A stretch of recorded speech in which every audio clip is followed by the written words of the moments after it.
Hello students, बहुत important topic लेते हैं हम, डायलैक्ट्रिक्स एंड पोलराइजेशन।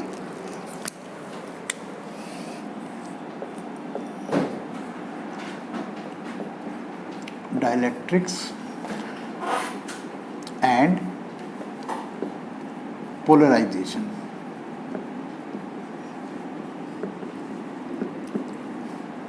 सबसे पहले हम बात करते हैं डायलैक्ट्रिक्स की।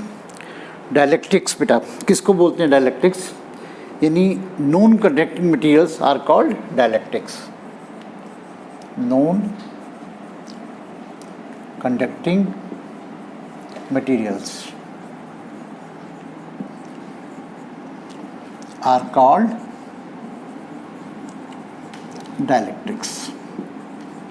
यानी कि ये बात कर रहा है non conducting material means insulators की बात कर रहा है। बेसिकली क्या होता है बेटा, नॉन कंडक्टिंग मटेरियल्स इंसुलेटर्स को बोलते हैं और इसमें दो टाइप्स के मॉलिक्यूल्स आपको देखने के लिए मिलते हैं। मैं यहाँ बता देता हूँ, टू टाइप्स ऑफ मॉलिक्यूल्स, दो तरीके के मॉलिक्यूल्स आपको देखने के लिए मिलेंगे। एक इसमें होगा पोलर मॉलिक्यूल, पोलर मॉलिक्यूल्स हो गए, और दूसरा आपका नॉन पोलर,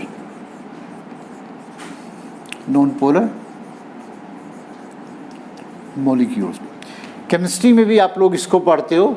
आपके पोलर मॉलिक्यूल्स में आपका HCl मॉलिक्यूल आ जाता है, H2O आ जाता है, राइट। और इसी तरीके से नॉन पोलर में आपका हाइड्रोजन मॉलिक्यूल है, ऑक्सीजन मॉलिक्यूल है। ओके, वो डिटेल तो हम यहाँ नहीं पढ़ेंगे। चलिए मैं बात करता हूँ पोलर मॉलिक्यूल्स और नॉन पोलर मॉलिक्यूल्स। फिजिक्स में हम किस तरीके से इसको देखते हैं।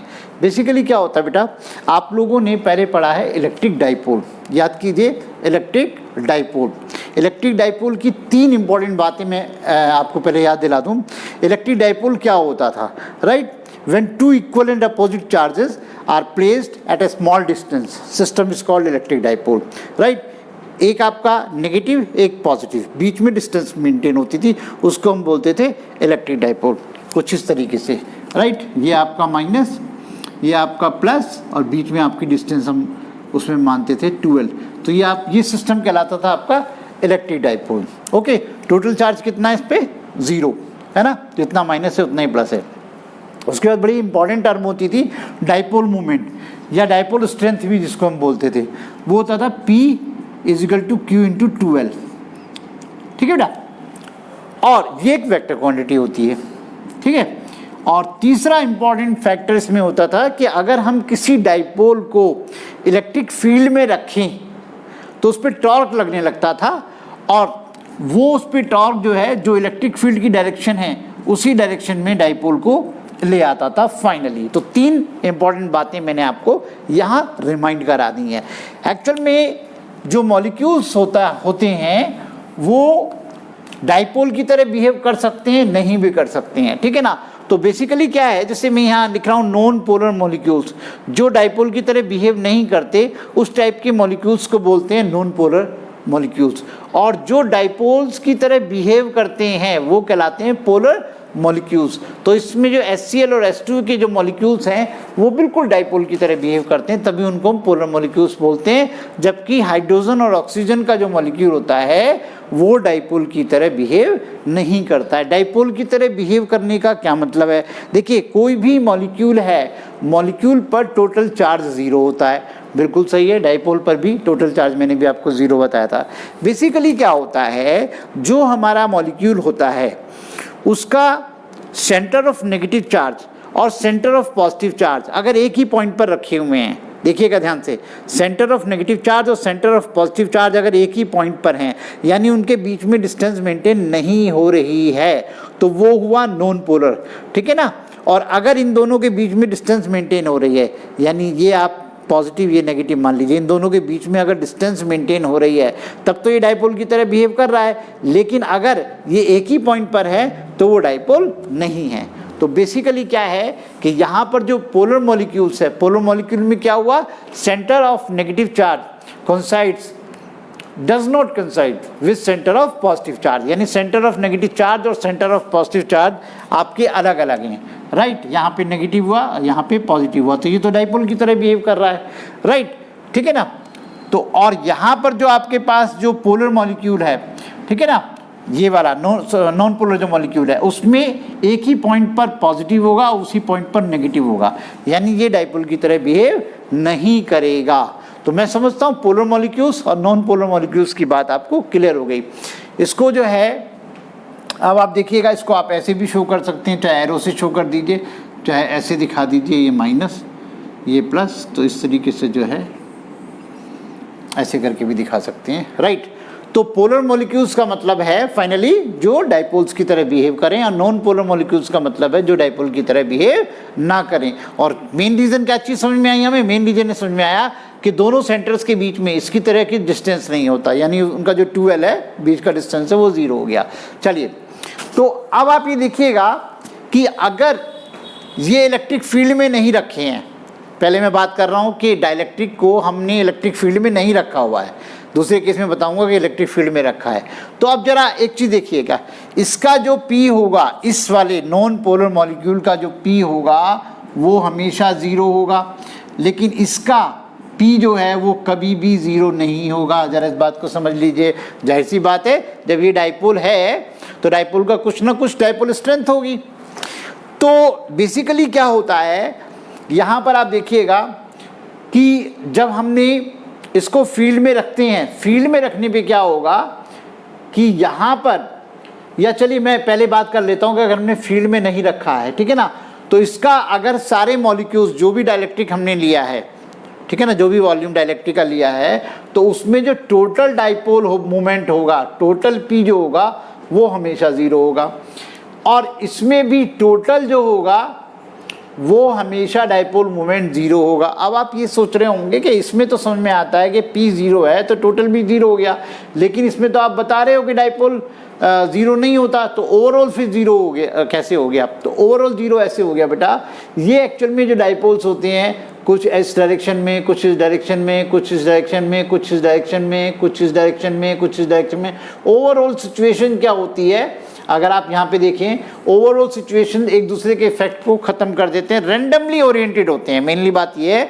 ये रेंडमली ओरिएंटेड होते हैं, जिसकी वजह से टोटल भी इनका 0 होता है। यानी चाहे पोलर हो चाहे नॉन पोलर हो, अगर वहाँ पर ये फील्ड में, इलेक्ट्रिक फील्ड में नहीं रखे हुए हैं, तो टोटल डाइपोल मोमेंट इसका भी 0 होगा और इसका भी 0 होगा, राइट। अब आप एक चीज़ देखिएगा, अब मैं इनको इलेक्ट्रिक फील्ड में रख देता हूँ, राइट। देखिएगा,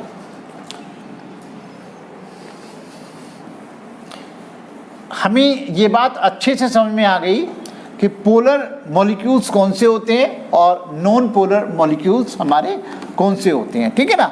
तो पोलर मॉलिक्यूल्स में तो P जो है वो आपका नॉन 0 और नॉन पोलर में P हमेशा 0। अब देखिए, अब इसमें मैंने क्या किया, मैं पहले आपसे बात कर लेता हूँ, नॉन पोलर मॉलिक्यूल के बारे में बात कर लेता हूँ, ठीक है। मैंने क्या किया, नॉन पोलर मॉलिक्यूल लिया, ये देखिएगा, ये नेगेटिव और ये पॉजिटिव है ना, ये एक ही पॉइंट पर हैं, okay.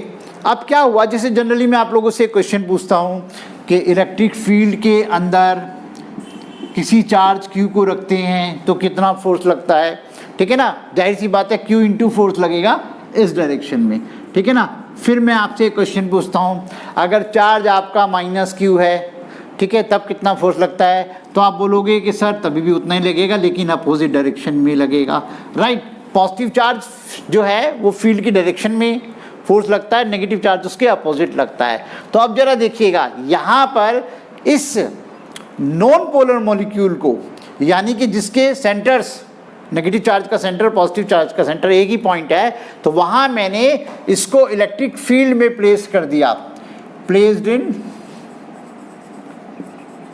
Electric field, electric field. तो अब आप देखिएगा, जो पॉजिटिव चार्ज है वो तो इस डायरेक्शन में डिस्प्लेस हो जाएगा। अगर ये हमारा इलेक्ट्रिक फील्ड ऐसे है तो पॉजिटिव चार्ज इस डायरेक्शन में डिस्प्लेस हो जाएगा उस कंसेप्ट पर, और नेगेटिव इस डायरेक्शन में आ जाएगा। तो इसका रिजल्ट क्या आएगा? इसका रिजल्ट ये आ जाएगा बेटा, ये इस तरफ नेगेटिव हुआ, ये इस तरफ आपका जो है ये पॉजिटिव हो गया तो ये जो है आपका डाइपोल की तरह बिहेव करने लग गया। देखिएगा ध्यान से, इसी को बोलते हैं पोलराइजेशन, यानी कि ये जो हमारा मॉलिक्यूल था जिसका P 0 था वो नॉन ज़ीरो में कन्वर्ट हो गया, राइट, यानी ये डाइपोल बन गया। इसी को बोलते हैं हम पोलराइजेशन। और इसमें स्ट्रेचिंग की सिचुएशन आई, ये जो है स्ट्रेचिंग, यानी पॉजिटिव इधर स्ट्रेच हुआ और नेगेटिव इधर स्ट्रेच हुआ। क्योंकि बेसिकली क्या होता है, एक होता है स्ट्रेचिंग, एक होता है ओरिएंटिंग, रीओरिएंटिंग। रीओरिएंटिंग हम देखेंगे किस तरीके से आपका नॉन पोलर में होगा, सॉरी ये नॉन पोलर है, वो पोलर में होगा। चलिए अब मैं आपको दिखाता हूँ नॉन पोलर की क्या सिचुएशन, पोलर की क्या सिचुएशन रहेगी।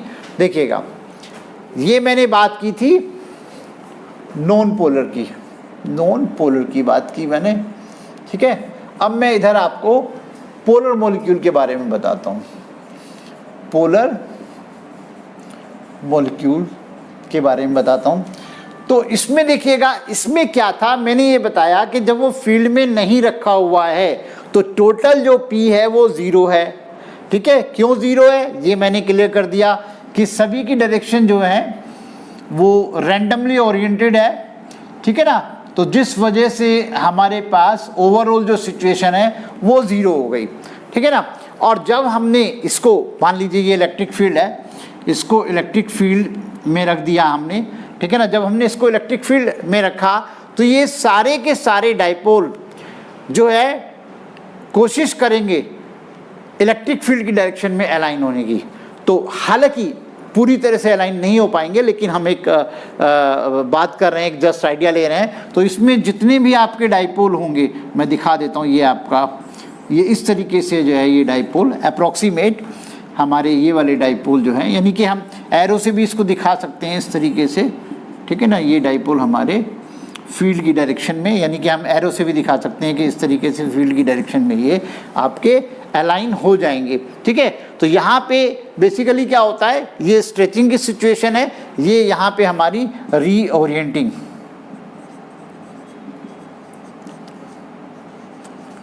का केस बनता है। तो एनसीईआरटी में इस चीज़ का जिक्र है कि स्ट्रेचिंग और रीओरिएंटिंग की वजह से इनमें जो है वो डाइपोल मोमेंट इंड्यूस हो जाता है, यानी यहाँ भी डाइपोल मोमेंट इंड्यूस हुआ, रीज़न कुछ और था, ठीक है ना। यहाँ पे रीज़न अलग है पोलराइजेशन का, और यहाँ पे ये जो पोलराइजेशन हुआ इसका रीज़न अलग है, ज़रा ध्यान दीजिएगा, ठीक है ना। ये ड्यू टू स्ट्रेचिंग है, ये ड्यू टू रीओरिएंटिंग है बेटा, ठीक है ना। तो कुल मिलाकर के हमारे पास यहाँ पर भी आपको पोलराइजेशन देखने को मिलता है और यहाँ भी आपको पोलराइजेशन देखने के लिए मिल रहा है। यहाँ पर दो चीज़ें और दो पॉइंट्स, मेन पॉइंट्स मैं आपको बताता हूँ कि यहाँ पर जो टोटल डाइपोल जो इंड्यूस हो रहा है, डाइपोल मोमेंट जो इंड्यूस हो रहा है, उसमें दो मेन फैक्टर्स हैं जो म्यूचुअली अपोजिट हैं। तो दो मेन फैक्टर्स की मैं बात करता हूँ। मेन फैक्टर्स ये बिल्कुल आपके समझने के लिए बहुत ज़रूरी है बेटा, ठीक है ना। और बिल्कुल इसको ढंग से समझेंगे तभी आगे की आपका डेरिवेशन बहुत क्लियर हो जाएगा। तो इसमें दो मेन फैक्टर्स आपके आ जाते हैं। पहला तो इसमें पोटेंशियल एनर्जी की मैं बात करूंगा, potential energy of dipole in electric field, क्योंकि इलेक्ट्रिक फील्ड में रखा हुआ है तो उस वजह से डाइपोल में पोटेंशियल एनर्जी आ जाएगी। और वो पोटेंशियल एनर्जी क्या काम करती है, वो पोटेंशियल एनर्जी इन डाइपोल्स को अलाइन करने की कोशिश करती है, यानी उनको उसी डायरेक्शन में टॉर्क लगा करके उसी डायरेक्शन में लेने की कोशिश करती है, ठीक है। लेकिन जो दूसरी आपकी थर्मल एनर्जी होती है, थर्मल एनर्जी जो होती है वो डिसरप्ट करती है, अलाइनमेंट को डिसरप्ट करती है, बिगाड़ने की कोशिश करती है, ठीक है ना। यानी ये एनर्जी अलाइन करने की कोशिश करती है, ये अलाइनमेंट को बिगाड़ने की कोशिश करती है। नेट रिजल्ट ये होता है कि अलाइनमेंट हो जाता है, ठीक है ना। तो यहाँ पे जो है आपका जो डाइपोल मूवमेंट है वो इंड्यूस हो रहा है, यहाँ पे भी डाइपोल मूवमेंट इंड्यूस हो रहा है। तो कुल मिलाकर के आप ये देखिएगा, ये सिचुएशन पोलराइजेशन को बताती है। हालांकि मैं बार बार इस चीज़ को बोल रहा हूँ, यहाँ पोलराइजेशन जो नॉन पोलर हो रहा है वो थोड़ा सा डिफरेंट तरीके से हो रहा है, ठीक है ना, स्ट्रेचिंग। और यहाँ पर जो पोलर मॉलिक्यूल में जो पोलराइजेशन होता है वो रीओरिएंटिंग की सिचुएशन आपको देखने को मिल रही है। तो कुल मिलाकर के आप इस बात को ऐसे बोल सकते हो, both polar and non polar develop a net dipole movement. ध्यान दीजिएगा मेरी बात को, दोनों जो हैं both polar and non polar जो मॉलिक्यूल्स हैं या डाइलेक्ट्रिक्स हैं, develop a net dipole movement in the presence of electric field. This is called polarisation. इसी को हम बोलते हैं पोलराइजेशन। इसको आप अपनी कॉपी पे नोट कर लेना, ठीक है ना। और जो dipole movement per unit volume, यहां पे ध्यान दीजिएगा, dipole movement per unit volume is called polarisation. मतलब पोलराइजेशन को कैसे मेजर करते हैं, यानी it is measured as dipole movement per unit volume. मैं यहां लिख देता हूं,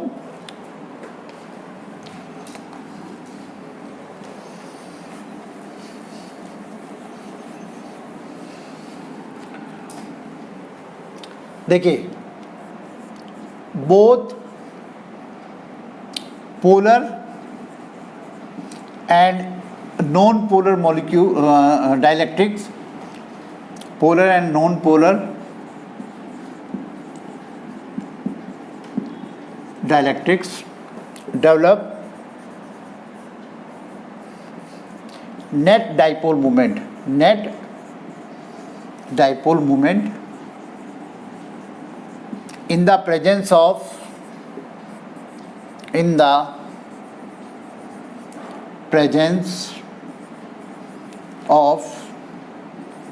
electric field. This is called polarization, ठीक है। और इसको मेजर कैसे करते हैं, ठीक है ना। It is measured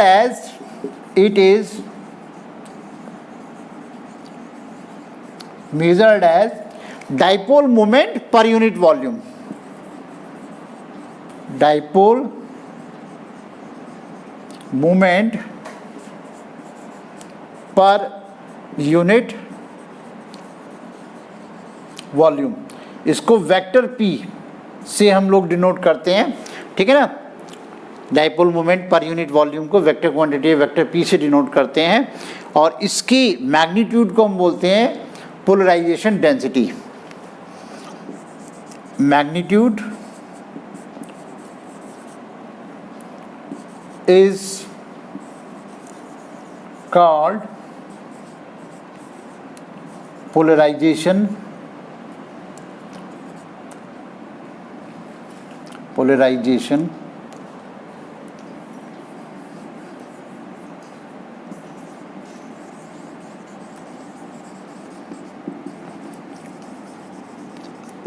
density. तो ओके बच्चों, यहां तक हमने देखा कि पोलराइजेशन कैसे होता है, राइट। तो कुल मिलाकर के हमारी डाइलेक्ट्रिक जो है वो पोलराइज हो गई, लेकिन पोलराइजेशन का रिजल्ट क्या होता है, ठीक है ना। इफेक्ट ऑफ पोलराइजेशन यहाँ पे क्या है वो चीज़। अब आप देखिएगा बेसिकली क्या है कि अगर हम इलेक्ट्रिक फील्ड के अंदर, जैसे कैपेसिटर की प्लेट्स के बीच में हम डाइलेक्ट्रिक स्लैब डालते हैं, ठीक है ना। तो देखिए क्या सिचुएशन होती है। ये आपका, ये हमने दिखाया है, ये पॉजिटिव प्लेट है, ठीक है, और ये नेगेटिव प्लेट है, ओके। यहाँ पे हमने ये बीच में स्लैब डाल दी बेटा। अब कुल मिलाकर के इसका पोलराइजेशन हो गया, ओके। तो मैं इसके मॉलिक्यूल्स को डाइपोल की तरह दिखा देता हूँ। ये देखिएगा, ये माइनस, ये प्लस, ये एक मॉलिक्यूल दिखा दिया माइनस प्लस, ये दूसरा माइनस प्लस, ये तीसरा, इस तरीके से मैंने दिखा दिया, ठीक है। पूरा मैं आपको दिखा देता हूँ थोड़ा सा। ये देखिएगा इस तरीके से ये आपका हुआ, ओके। थोड़ा बीच में गैप देके बन रहा है, पूरा ही बनाना होता है, लेकिन चलिए खैर कोई बात नहीं, मेन चीज़ें आपको समझ में आ रहा है बेटा। और ये आपका ये डाइपोल मैंने दिखा दिया, ठीक है। और ये मेरे पास ये मैंने आपको इस तरीके से बेटा डाइपोल्स को दिखा दिया। अब देखिए यहाँ पे क्या होगा बच्चों कि इसमें डाइपोल मोमेंट इंड्यूस हो गया, तो ये वाला इसके काफ़ी नज़दीक है, ये इसके इफ़ेक्ट को ख़त्म करेगा, ये इसके इफ़ेक्ट को ख़त्म करेगा, ये इसके इफ़ेक्ट को ख़त्म कर देगा, ये इसके इफ़ेक्ट को ख़त्म करेगा, ये इसके इफ़ेक्ट को ख़त्म करेगा। ठीक ऐसे ही ये वाला इसके इफ़ेक्ट को ख़त्म करेगा, क्योंकि ये बहुत ज़्यादा क्लोज हैं। ये इसके इफ़ेक्ट को ख़त्म करेगा, ये इसके इफ़ेक्ट को ख़त्म करेगा, ये इसके, और ऐसे ये वाली सिचुएशन इधर होगी बेटा। तो फाइनली क्या होगा, फाइनली ये वाला जो सरफेस है वो नेगेटिव चार्ज हो जाएगा और ये वाला सरफेस जो है वो पॉजिटिव चार्ज हो जाएगा। मेरी बात ध्यान से समझिएगा कि यहाँ पर अगर मैं डाइलेक्ट्रिक स्लैब को अलग से दिखा देता हूँ, यहाँ पे बेटा ये देखिए मैंने डाइलेक्ट्रिक स्लैब को अलग से दिखा दिया, तो इसमें जो है ये वाला जो पार्ट है, ठीक है, ये नेगेटिव हो गया और ये वाला पार्ट जो है ये आपका पॉजिटिव हो गया। यानी कि यहाँ पर जो सरफेस चार्ज डेंसिटी है, ठीक है ना, इंड्यूस सरफेस चार्ज डेंसिटी वो माइनस में हो गई, और यहाँ पर जो इंड्यूस सरफेस चार्ज डेंसिटी है वो आपकी प्लस में हो गई, ठीक है ना। तो फाइनल हमें क्या मिला, हमें डाइलेक्ट्रिक स्लैब में दो सरफेसेस मिल गई, ये वाली सरफेस आपकी पॉजिटिव हो गई और ये वाली सरफेस आपकी नेगेटिव हो गई। बेटा देखिएगा ऑलरेडी हमारा जो इलेक्ट्रिक फील्ड था जब हमने स्लैब नहीं रखी थी, तो वो हमारा इलेक्ट्रिक फील्ड E0 था, ठीक है। इनिशियल की बात कर रहा हूँ, एक बार दोबारा मैं रिपीट कर देता हूँ। जब ये डाइलेक्ट्रिक स्लैब नहीं है, ये पॉजिटिव प्लेट है, ये नेगेटिव प्लेट है, तो हमारा जो ओरिजिनल फील्ड है वो आपका ये है E0। अब देखिए इसके पॉजिटिव होने से और इसके नेगेटिव होने से हमारे पास इसका भी एक इलेक्ट्रिक फील्ड यहाँ पर आएगा, जो इसके ओरिजिनल को, जो ओरिजिनल फील्ड है इस फील्ड को डिक्रीज करेगा, राइट।